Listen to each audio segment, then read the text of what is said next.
دست رسول الله صلی الله علیه و سلم بسیار خوب مردم بدن اینا صحابه. حال اونا چی کردن؟ برای ما هم بیان کردن که دعا عبادت است. گفتن قال رسول الله صلی الله علیه و سلم الدعاء هو العباده. باز آمدن برای ما گفتن که اینمی دعایی که عبادت هست. فهمیدین؟ این خود نوعیت شد. کیفیت چه قسم است؟ در کیفیتش آمدن برای ما گفتن که رسول الله صلی الله علیه و سلم در فلانی دعا دست خود بالا کردن، حتی در دست بالا کردن، لکن در فلانی دعا دست خود بالا نکردن. مثلا گفته که وقتی که رسول الله صلی الله علیه و سلم قنوت نازله وقتی که میخوان سر مشرکین و ترا چی میکرد؟ چه قسم دعا میکرد؟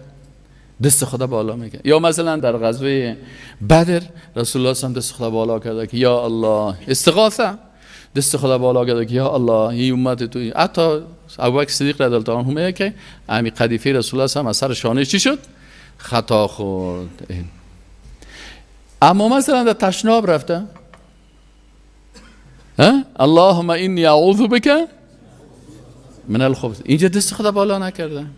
یا سر دسترخوان نان خورده، دستا چرب است دیگه، تو نگفته که الحمدلله الذی اطعمنی، دست خدا بالا نکرده، گفت الحمدلله الذی اطعمنی هذا الطعام ورزقنیه من غیر حول منی ولا قوه.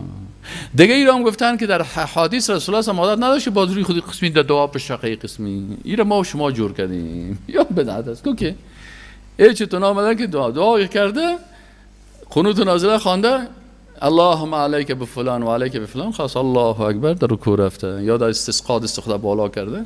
متوجه هستین در کدام دعا رسول الله صلی الله علیه و دست خدا بالا کرده، در کدام دعا دست خدا بالا نکرده. یا مثلا آذان که ختم میشه در آذان میگفت که چیه. پس کیفیت عبادت هم برای ما رسول الله صلی الله علیه و تبلیغ کرده، کمیتش هم بیان کرده. مثلا گفته که بعد از نماز مثلا 33 بار سبحان الله بگو. این حالی نمی 33 بار که ما میگیم امی سنت است. یک نفر میگه نه من 33 نمیگم، 33 چی است؟ من 66 میگم که دو چند شوه. برش میگیم که تو گمراه هستی.